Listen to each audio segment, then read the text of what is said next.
Hi friends, ஒரு சில விஷயம்லாம் இப்ப இது கிடைச்சா நல்லா இருக்கும், இது இப்ப நடந்தா நல்லா இருக்கும் அப்படின்னு நினைக்கிறப்ப பாத்தீங்கன்னா டக்குன்னு அதுவும் நடக்கும். அந்த மாதிரிதான் விழுப்புரம் போயிட்டு இருக்கப்ப பாத்தீங்கன்னா, சரி பாலக்கீரை சாப்பிட்டு ரொம்ப நாள் ஆகுது, சரி பாலக்கீரை கிடைச்சா போறப்ப வாங்கிட்டு போலாம் நல்லா இருக்குமே அப்படின்னு நினைச்சுதான் வாயை கூட மூடல. அதுக்குள்ள பாத்தீங்கன்னா பாலக்கீரை கிடைச்சிருந்தது.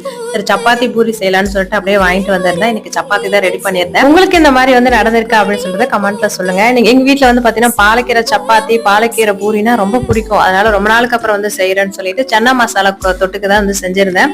இன்னைக்கு சிம்பிளா டக்குன்னு செய்யற மாதிரி குக்கர்லயே போட்டு எல்லாத்தையும் விசில் வச்சலாம் அப்படிதான் செஞ்சிருந்தேன். ஒரு சிலர் அக்கா சமையல் வீடியோ ஷேர் பண்ணுங்கக்கா சொல்லியிருந்தீங்க. சரி இந்த சன்னா மசாலா ஷேர் பண்ணலாம்னு நினைச்சா அன்னைக்குன்னு பார்த்து பாத்தீங்கன்னா சொதப்பிடுச்சு. அதால ஷேர் பண்ண முடியல. இந்த பாலக்கீரை சப்பாத்திக்கு சன்னா மசாலாக்கு ரொம்ப சூப்பரா இருந்தது. எங்க வீட்டுல இந்த கேரட் சப்பாத்தி, பீட்ரூட் சப்பாத்தி, பாசி பருப்பு இந்த மாதிரி பாலக்கீரை சப்பாத்தினா ஒரு சப்பாத்தி எக்ஸ்ட்ராவே போகும்.